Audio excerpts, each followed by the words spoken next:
E há um dilema, de fato, em relação a uma outra CPI, que não essa de autoria do senador Plínio Valério, que é uma CPI de autoria da senadora Soraya Tronic, relativamente aos atos de 8 de janeiro. Essa CPI foi apresentada no recesso parlamentar, já no apagar das luzes da legislatura passada, e a decisão da presidência é a de se manter o requerimento no sistema da Comissão Parlamentar de Inquérito, considerando que feito no recesso, portanto, uma situação tanto atípica do que é o usual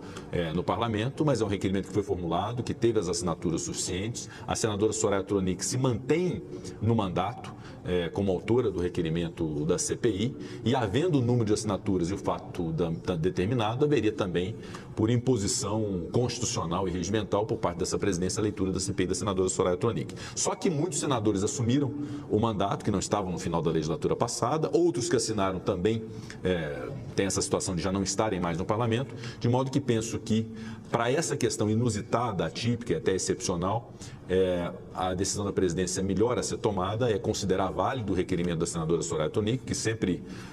anunciei a ela que assim o faria se fosse reconduzida à presidência do Senado, manter válido o requerimento e instar, através da notificação da Secretaria-Geral da Mesa, aqueles que assinaram o requerimento, se ratificam a assinatura ali aposta e oportunizar aos demais senadores que não estavam no mandato, eventualmente, de assinar o requerimento da senadora Soraya Tronic. Então, a CPI alcançando, a CPI do Senado, de autoria da senadora Soraya Tronic, cujo requerimento está no sistema, alcançando o número de assinaturas e tendo o fato determinado, também haverá leitura, assim como a do senador Plínio Valério. E as outras CPIs também, que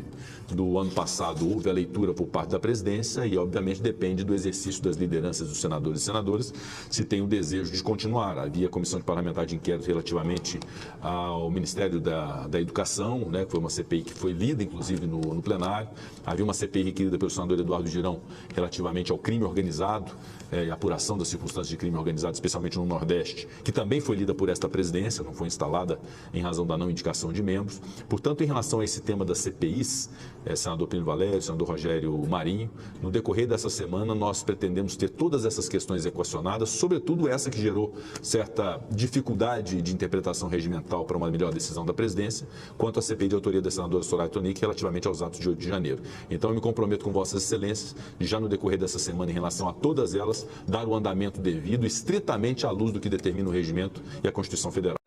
No primeiro item da ordem do dia, informar aos senhores senadores, ao mesmo tempo pedir permissão para incluir na pauta do Senado Federal, um requerimento da autoria desta presidência, senadora Zenaide, senador Plínio Valério, senador líder Jorge Cajuru, senador Oriovisto Guimarães, líder do Podemos, senador Rogério Marinho, senador Cleitinho, senador Carlos Portinho.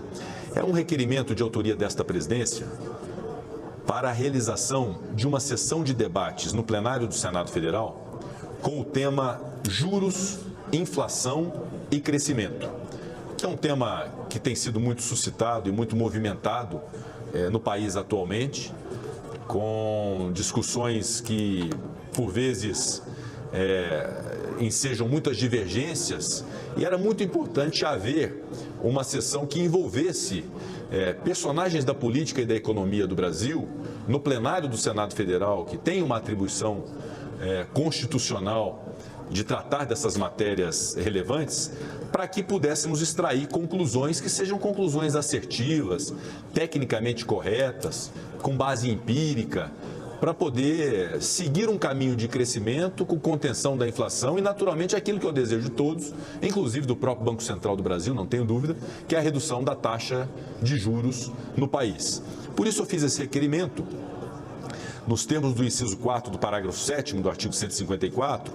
propondo a presença do senhor ministro da Fazenda, Fernando Haddad, da senhora ministra do Planejamento e Orçamento, nossa ex-colega senadora Simone Tebet, do presidente do Banco Central do Brasil, senhor Roberto Campos Neto, e já há um requerimento da Comissão de Assuntos Econômicos, na presidência do senador Vanderlan Cardoso, já aprovado para um convite ao senhor presidente do Banco Central para que esteja no Senado Federal a debater a questão da taxa de juros, o que é a atribuição da CAI, e eu reconheço e elogio o trabalho do senador Vanderlan e a iniciativa desse convite. Também do ex-presidente do Banco Central, Armínio Fraga, do diretor-presidente da Confederação Nacional das Instituições Financeiras, o ex-presidente da Câmara, ex-deputado Rodrigo Maia, do presidente da Federação dos Bancos, da FEBRABAN, o senhor Isaac Sidney Menezes Ferreira, representantes da Confederação Nacional das Indústrias, da Confederação Nacional dos Transportes, da Confederação Nacional do Comércio, nos seus respectivos presidentes ou quem os senhores presidentes designarem como representantes dessas instituições do setor produtivo para essa discussão. Também o representante da Federação das Indústrias do Estado de São Paulo, presidida pelo Josué Gomes da Silva, representante do Instituto Brasileiro de Política e Direito do Consumidor, Brasilcom, representante da Associação Brasileira de Desenvolvimento, ABDE, e de 3 economistas sugeridos por esta presidência, o senhor Marcos Lisboa, o senhor Carlos Viana de Carvalho, xará do nosso colega senador da bancada mineira, Carlos Viana de Carvalho, e também do economista Bruno Funchal. Portanto, uma representatividade bem eclética, para que possamos, no plenário do Senado Federal, numa longa tarde ou numa longa manhã, será designada ainda pela presidência, poder oportunizar a todos a definição de caminhos que o Brasil pode seguir, não é só o governo, que o Brasil pode seguir na retomada de seu crescimento, na contenção da inflação e na redução da taxa de juros. Por isso, essa iniciativa da presidência para trazer para o plenário este tema, como outros temas devem ser trazidos e constantemente são trazidos nas sessões de debates do Senado Federal, que são muito produtivas. A vinda do presidente do Banco Central acontece após críticas do presidente da República à condução da política monetária do BC e à manutenção da taxa de juros em 13,75%, que, segundo o presidente Lula, freia o crescimento econômico. Essas críticas, o pessoal já entendeu a importância que foi a aprovação e essa independência do Banco Central.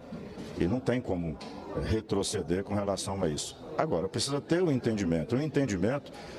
eu sou muito de analisar os números. Então, os números quem tem para apresentar é ele. E é muito importante a vinda dele aqui nessa comissão, porque ele vai explicar e tirar as dúvidas, como acho que vocês acompanharam aqui hoje, alguns senadores já colocando e antecipando as perguntas até. Além de explicar